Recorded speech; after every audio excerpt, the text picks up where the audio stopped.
10월 15일 금요일. 오늘 하나님이 우리에게 주시는 말씀은 예레미야 36장 20절에서 26절입니다.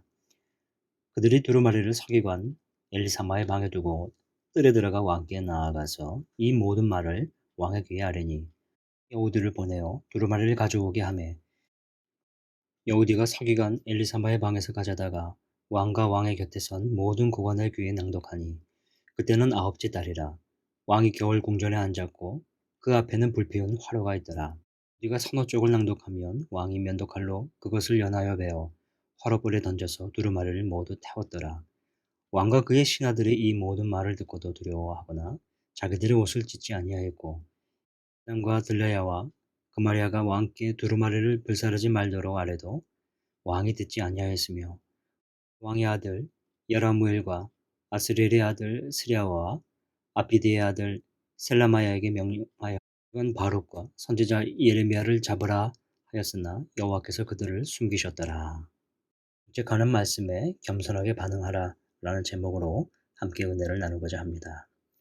성도 여러분, 한 주간의 생활을 잘 보내고 계시는지요?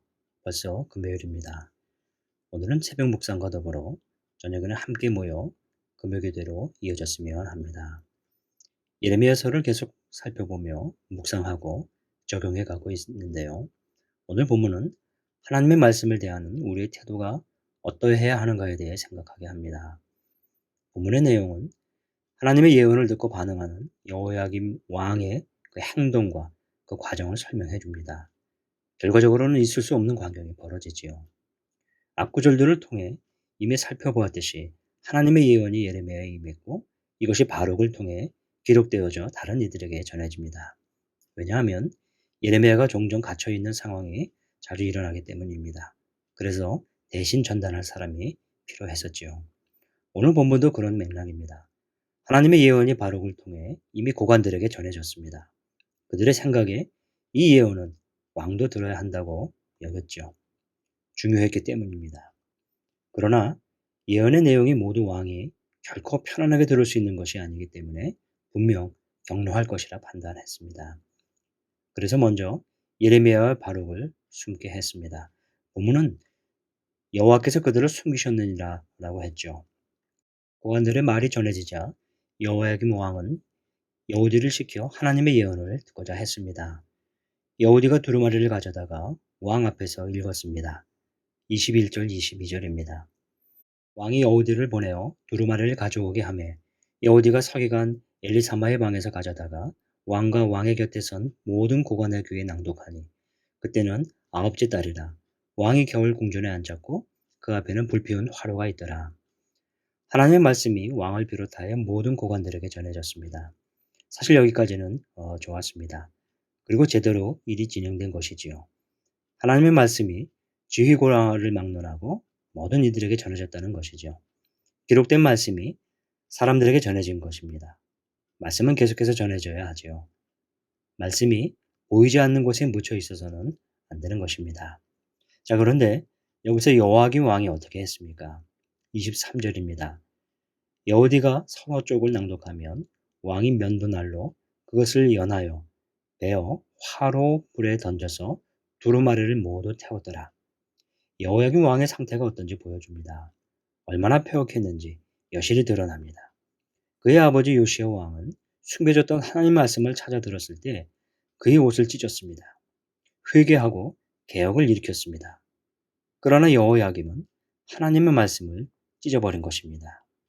그는 하나님 없이도 유다를 일으킬 수 있다고 여겼습니다. 나라의 성패가 자신에게 달려 있다는 생각이 그를 이렇게 만들었고, 그러나 그 중심에는 하나님이 없었습니다. 오히려 하나님을 가벼이 여겼습니다. 거듭해서 주위의 권면이 있어도 그는 듣질 않습니다. 여호야김은 말씀을 찢고 선지자 예레미야와 서기관 바로까지 잡으려 했습니다. 두려움을 모르는 처사였지요. 어떻게 하나님의 말씀을 찢고 하나님의 선지자를 잡아들이려고 했을까요? 우리는 이 본문 속에 뭐가 문제인지 이해합니다. 하나님 말씀을 듣지 않는 여호야김의 패역과 교만, 하나님에 대한 업신여김이 그렇습니다. 사랑하는 성도 여러분, 오늘 본문이 주고자 하는 것은 하나님을 향한 태도를 말해줍니다. 즉, 하나님의 말씀에 귀 기울여야 하는 것이지요. 말씀 앞에 진실되게 서야 합니다.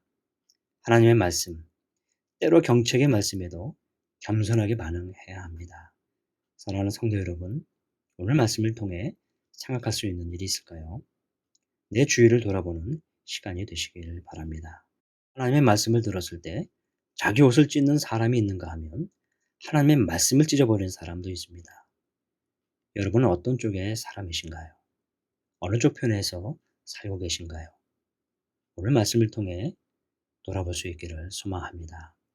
기도하겠습니다. 주님 말씀이 제 삶을 주관하게 하여 주옵소서. 말씀 앞에 겸손하게 말씀을 새기고 주님 멈춰라 하시면 멈추고 또 주님 가라 하시면 가는 사람 되게 하옵소서.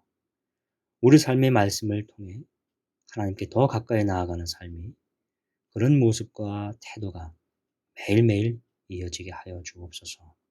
예수님의 이름으로 기도하옵나이다. 아멘. 이어서 계속 기도하겠습니다. 먼저 말씀을 생각하며 교만함이 아닌 겸손함으로 하나님의 말씀에 반응하게 하소서. 말씀에 더 민감하고 영적으로도 깨어있는 삶이 되게 하소서. 최근 삶 속에서 돌이킬 것들이 있는지 생각나게 하시고 청산하게 하소서. 우리 환우들과 연약한 지체들을 위해서 기도합니다. 오랜 질병으로 고통받는 환우들의 아픈 몸과 마음을 위로하여 주시고 하나님을 신뢰하는 믿음이 무너지지 않도록 붙들어 주소서. 돌보는 가족들의 마음과 영혼을 주님의 마음으로 위로하여 주시고 하나님을 향한 믿음을 놓치지 않게 하소서. 신앙생활의 회복감, 무기력감, 상처로 떠나 있는 이들을 주의 말씀과 사랑으로 회복시키사 예배자의 자리로 돌아오게 하소서. 긴 시간 하나님으로부터 떠나 있는 가족들, 성도들의 마음에 성령 하나님께서 찾아가사 생활할 수 있는 마음을 주소서. 담임 목사님과 직원분들을 위해서 기도합니다. 박지원 담임 목사님에게 하나님의 은혜와 능력이 충만하여 연유교회를 잘 이끌어갈 수 있게 하소서.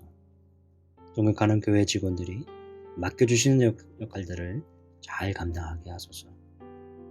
오늘 선교사를 위한 기도할 때 홍유한 선교사님의 사역을 지켜주셔서 매일 포도나무이신 예수님 안에 말씀과 기도로 깊이 거하게 하소서. 캄보디아의 코로나 상황을 긍휼히 여겨주시고 주민들이 노뱀 대신 예수 그리스도를 바라보며 오히려 선교가 촉진되는 시간이 되게 하소서. 캄보디아에 가는 길을 인도해 주시며 백신 접종 등 차근차근 준비되게 하소서. 선교 훈련에서 배운 내용을 실천하며 캄보디아의 언어와 문화를 잘 배우게 하소서. 오늘 이현수 권사님의 또 고관절 치료와 회복을 위해 기도합니다. 권사님이 회복 가운데 지치시지 않고 영육을 강건케 하옵소서. 수험생들을 위해서 기도합니다.